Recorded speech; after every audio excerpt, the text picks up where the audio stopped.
Hello everyone, welcome back to the channel. आज की इस वीडियो में 22 दिसंबर के करंट अफेयर्स कवर करेंगे और शुरू करते हैं। पहला क्वेश्चन है, the national mathematics day is observed on. इस दिन को ऑब्जर्व करते हैं 22 दिसंबर के दिन, तो यहाँ ऑप्शन डी करेक्ट है। 22 दिसंबर को हर साल ये दिन मनाया जाता है। थीम है इस बार की मैथमेटिक्स, आर्ट एंड क्रिएटिविटी। ये दिन मनाया जाता है to honour the birth anniversary of renowned Indian mathematician Srinivasa Ramanujan. Mathematical analysis, number theory, infinite series और कॉन्टिन्यूड फ्रैक्शंस, इन सभी में इनका बहुत कंट्रीब्यूशन रहा है। 2012 में former prime minister of India doctor Manmohan Singh declared 22 December as national mathematics day. और मैथमेटिक्स का हाईएस्ट अवार्ड जो है इबल प्राइज़ है। 2025 में ये अवार्ड दिया गया जापानीज़ मैथमेटिशियन मसाकी काशिवारा को। नेक्स्ट क्वेश्चन है, which state is set to host the regional AI impact conference on December 19 to 20 to promote AI driven governance and public service reforms. 19-20 दिसंबर को ये कॉन्फ्रेंस हुई और इसे ओडिशा ने होस्ट किया to promote AI driven governance and public service reforms. इसकी theme रखी गई प्लैनेट, पीपल एंड प्रोग्रेस। की हाईलाइट्स क्या रहे इसके? Positions Odisha as a rising hub in India's AI ecosystem. Governance और पब्लिक सर्विसेज में एआई पर फोकस किया गया। इसमें emphasis on sustainability, inclusive growth and tech driven reforms. India AI impact summit 2026 से अलाइन करके इसको ऑर्गेनाइज किया गया था, एंकर्ड इन ओडिशा एआई पॉलिसी 2025। अब यहाँ पर रिसेंट में हुई कुछ इंपॉर्टेंट समिट्स और कॉन्फ्रेंसेस के बारे में डिटेलिंग दी गई है, जैसे कि world conference on cultural policies and sustainable development. UNESCO ने इसे ऑर्गेनाइज किया इस कॉन्फ्रेंस को, और बार्सिलोना स्पेन में इसे रखा गया। 11th world green economy summit Dubai world trade centre UAE में हुई। 68th Commonwealth parliamentary conference Barbados में ऑर्गेनाइज की गई। 9th इंडिया मोबाइल कांग्रेस नई दिल्ली में हुई and it was inaugurated by PM Narendra Modi, और ऑर्गेनाइज इसे किया department of telecommunication and India mobile Congress. National conclave on आदि कर्मयोगी अभियान, इसको भी नई दिल्ली में ऑर्गेनाइज किया गया मिनिस्ट्री ऑफ ट्राइबल अफेयर्स के द्वारा, and it was chaired by president Droupadi Murmu. UNTCC chiefs conclave 2025 New Delhi के अंदर ही हुई। फिर COP10 to the international convention against doping in sport, UNESCO ने इसे ऑर्गेनाइज किया पेरिस फ्रांस में। Second national conference and exhibition of on CSR New Delhi में हुई। National conference on land administration and disaster management Gandhinagar Gujarat में हुई। फिर है वाइब्रेंट गुजरात रीजनल कॉन्फ्रेंस, ये भी गुजरात में ही की गई, मेहसाना गुजरात में। National conference of state tourism ministers Udaipur Rajasthan में हुई। मिनिस्ट्री ऑफ टूरिज्म ने इसे ऑर्गेनाइज किया and it was chaired by union minister Gajendra Singh Shekhawat. 19th mid term ministerial conference of the non align movement NAM की mid term ministerial conference Uganda के द्वारा organise की गई, कंपाला युगांडा में ही। Extradition of fugitives challenges and strategies conference New Delhi के अंदर हुई। Indian Himalayan region climate change conclave Imphal Manipur में हुई। Conference of chief electoral officers, इसको नई दिल्ली में ऑर्गेनाइज किया गया। 16th united nations conference on trade and development UNCTAD ने इसको ऑर्गेनाइज किया। अंकटाड का 16th कॉन्फ्रेंस थी ये, जेनेवा स्विट्जरलैंड के अंदर हुई। Second naval commanders conference Indian navy ने ऑर्गेनाइज की नई दिल्ली में। Third national conference on national e Vidhan application ministry of parliamentary affairs ने ऑर्गेनाइज की नई दिल्ली के अंदर। और भारत इंटरनेशनल राइज कॉन्फ्रेंस, ये भी भारत मंडपम नई दिल्ली में हुई। In which Indian state is the legal tech startup Legit AI which recently launched an AI powered legal assistance app based. Kerala based है legit.ai स्टार्टअप है ये, लीगल टेक्नोलॉजी सेक्टर है, AI बेस्ड है ये केरला में। और ये क्या करेगा? AI powered mobile application launch किया गया है फॉर लीगल असिस्टेंस। पर्पस है इसका to make legal services accessible to the general public, simplify complex legal processes for citizens.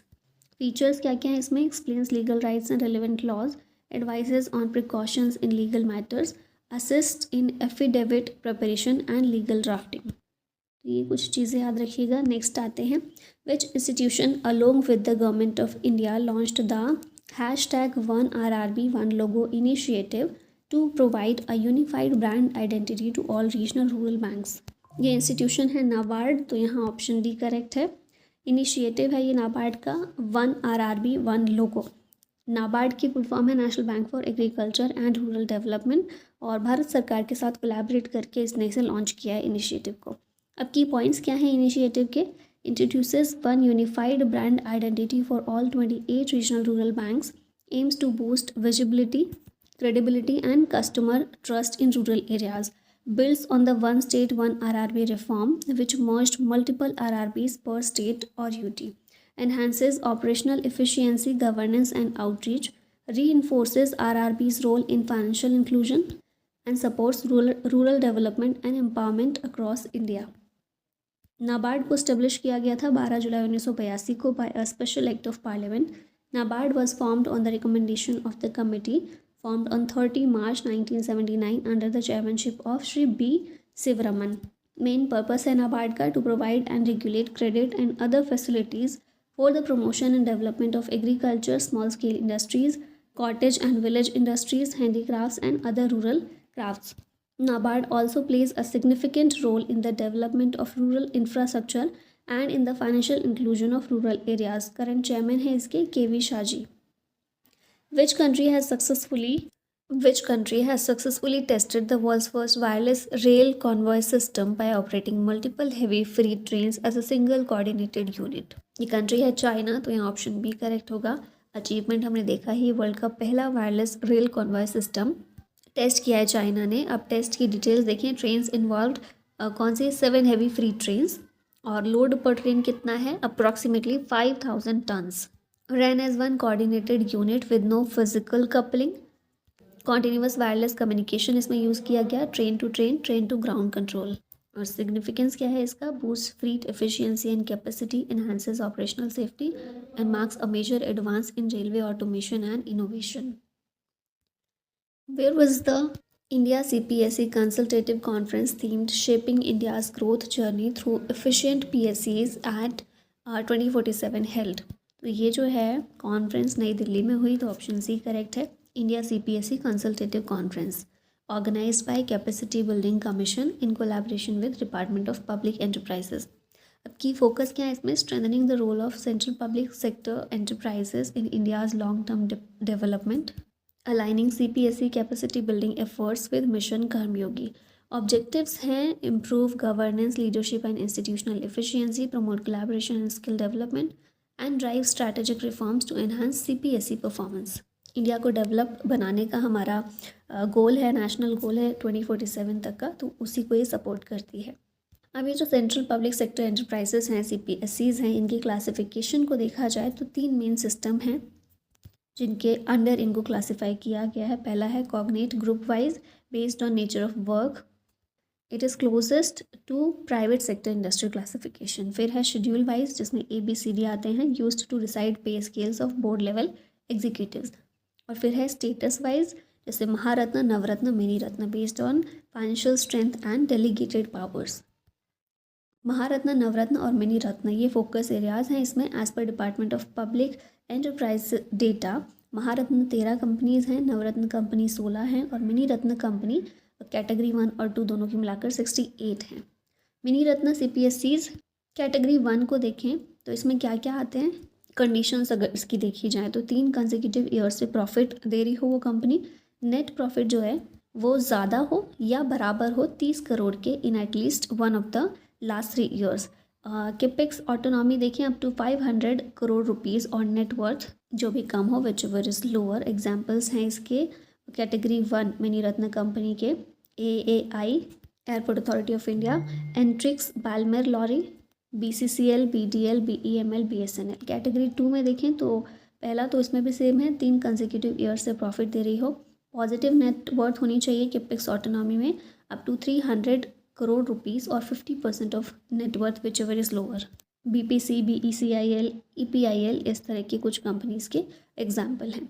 फिर नवरत्न CPSEs की बात करें, एलिजिबिलिटी इसमें क्या है तो नेटवर्थ जो है 15,000 करोड़ रुपए से ज़्यादा होनी चाहिए. एवरेज टर्नओवर 3 साल का 25,000 करोड़ या उससे ज़्यादा, और ऑपरेटिंग प्रॉफिट पिछले 3 साल का 300 करोड़ या उससे ज़्यादा होना चाहिए. The second WHO global summit on traditional medicine was held in which city, ये हुई नई दिल्ली के अंदर. सेकेंड एडिशन था ये वर्ल्ड हेल्थ ऑर्गेनाइजेशन की global summit on traditional medicine. Bharat Mandapam नई दिल्ली में हुई, इनॉग्रेटेड बाय जगत प्रकाश नड्डा जो हमारे ministry of health and family welfare के यूनियन मिनिस्टर हैं। Presence of Pratap Rao Jadhav, minister of state है ये health and family welfare ministry में। ठीक है, फिर ऑर्गेनाइजर्स देखें, organised by WHO and ministry of AYUSH. Theme थी इसकी restoring balance, the science and practice of health and wellbeing. अब इसमें 16 बायलैटरल मीटिंग्स हुई।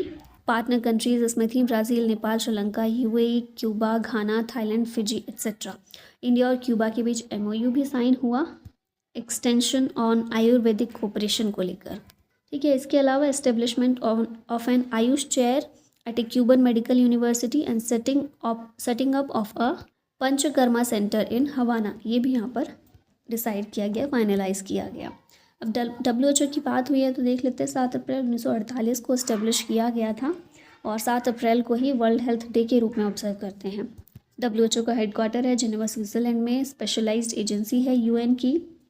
194 कंट्रीज इसकी मेंबर हैं। रीजनल ऑफिस 6 जगह हैं, Africa, Americas, Europe, eastern Mediterranean, south east Asia और वेस्टर्न पैसिफिक में। ऑब्जेक्टिव है इसके to achieve the highest possible level of health for all people, promote universal health coverage, combat communicable and non-communicable diseases, strengthen health systems and health security। Director general हैं Tedros Adhanom और official languages 6 हैं इसमें, Arabic, Chinese, English, French, Russian और Spanish. Which Indian state was visited by the prime minister for the launch and foundation of national highway projects worth 3200 crore rupees. तो ये जो projects हैं launch किए prime minister ने वेस्ट बंगाल से, तो यहाँ ऑप्शन बी करेक्ट है। NH 34 के 12 जगूली कृष्णा नगर सेक्शन में 4 लेन रोड जो है इसको इनॉग्रेट किया गया, नांदेड़ डिस्ट्रिक्ट में आता है। फिर नॉर्थ 24 परगनाज में भी फाउंडेशन स्टोन रखी गई। इस तरह के कई सारे नेशनल हाईवे प्रोजेक्ट्स थे जिनको इन्होंने इनॉग्रेट किया वेस्ट बंगाल से, ये चीज़ याद रखिएगा। Which organization partnered with PNB MetLife to launch the fully digital DigiProtect term plan aimed at salaried individuals? यह पॉलिसी बाज़ार, ठीक है। Digi project term plan collaborative digital insurance initiative है PNB MetLife और पॉलिसी बाज़ार के बीच में। की फीचर्स हैं इसके flexible pay out option, premium break facility, special exit value, fast track claim settlement. Customer को बेनिफिट्स क्या क्या इससे होंगे? Up to 21% first year premium discount, 3 lakh रुपये express claim pay out within 1 working day. ये दोनों को याद रखिएगा। नेक्स्ट आते हैं, अब यहाँ पर 21 दिसंबर के करंट अफेयर्स रिवाइज कर लेते हैं। यूनाइटेड नेशंस जनरल असेंबली ने 21 दिसंबर को डिक्लेयर किया है as world meditation day. Jharkhand won the Syed Mushtaq Ali Trophy 2025. Violence recently erupted in the Bangladesh following the death of anti-India student leader Osman Hadi. Prime Minister is set to inaugurate the new terminal at Gopinath Bordoloi International Airport. Jharkhand government approved the platform-based gig workers registration and welfare act in December 2025. United States military launched the large-scale strike against Islamic State targets started with Syria. Narendra Modi released the commemorative postal stamp on Ashwagandha. Jammu and Kashmir has inaugurated its first Gen Z post office in which region? Question ही शायद यहाँ डाल दिया। AIIMS Vijaypur Jammu में है, यहाँ से इसको इनॉग्रेट किया गया। यहाँ पर Michaela Benthaus is set to become the first wheelchair user in space. फिर हैं Nnena Kalu became the first artist with the learning disability to win the Turner Prize. अब नेक्स्ट देखते हैं कुछ क्वेश्चंस जो रेलवे ग्रुप डी के exam जो होने वाले हैं उसमें पूछने की संभावना है। तो एक तरह से प्रैक्टिस सीरीज़ की तरह आप देख सकते हैं इन क्वेश्चंस को। तो यहाँ पहला क्वेश्चन है what is the maximum age limit for a candidate contesting the Lok Sabha election. Polity से ये क्वेश्चन है। लोकसभा के लिए अगर कोई व्यक्ति कंटेस्ट कर रहा है, कोई कैंडिडेट, तो मैक्सिमम एज लिमिट उसकी क्या होनी चाहिए? लोकसभा के लिए 25 साल होनी चाहिए। अब यहाँ कुछ और एज भी दी गई है, जैसे कि 21 साल होनी चाहिए पंचायत या म्यूनिसिपैलिटी के मेंबर के रूप में इलेक्ट होने के लिए। 25 साल चाहिए लोकसभा या स्टेट लेजिस्लेटिव असेंबली की अगर मेंबरशिप चाहिए तो 25 साल या उससे ज़्यादा चाहिए होती है। वहीं राज्यसभा और स्टेट लेजिस्लेटिव काउंसिल के लिए बात करें तो मिनिमम एज 30 ईयर्स चाहिए। प्रेसिडेंट, गवर्नर, वाइस प्रेसिडेंट इनके लिए 35 साल मिनिमम, उससे ऊपर भी हो सकती है। और वोटिंग एज हमारी जो है ये 18 साल है। पहले ये 21 साल हुआ करती थी, फिर 61st अमेंडमेंट एक्ट से इसको कम करके 18 किया गया। डोडा बेटा peak which means a big mountain is the highest mountain peak in the Nilgiri hills की हाईएस्ट माउंटेन पीक है डोडा बेटा। नीलगिरी हिल्स तमिलनाडु में है, डोडा बेटा हाईएस्ट पीक है इसकी। Nilgiri hills are a part of Western Ghats. The hills are located at the tri junction of Kerala, Karnataka and Tamil Nadu. These mountains are named after the Neelakurinji flowers. Purplish blue flowers होते हैं ये, जो Shola forest of Nilgiri hills में पाए जाते हैं। इन्हीं के नाम पर नीलगिरी माउंटेन्स इसका नाम पड़ा। Nilgiri hills are known as the blue mountains.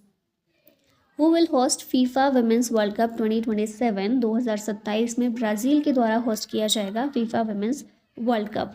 24 जून से 25 जुलाई के बीच में 32 टीम्स पार्टिसिपेट करेंगी इसमें और 12 होस्ट सिटीज़ होंगी जहाँ पर ये होगा।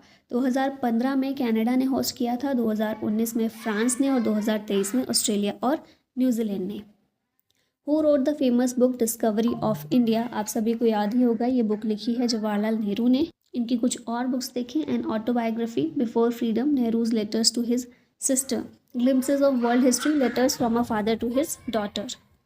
अब लास्ट में क्वेश्चन है आप लोगों के लिए, who was the first president of British Indian association? Surendra Nath Banerjee, Gopal Krishna Gokhale, Radhakant Deb या फिर आनंद मोहन बोस? आंसर बताइएगा इसका कमेंट में। और इसी के साथ इस वीडियो का होता है and. Thank you so much for watching. जय हिंद।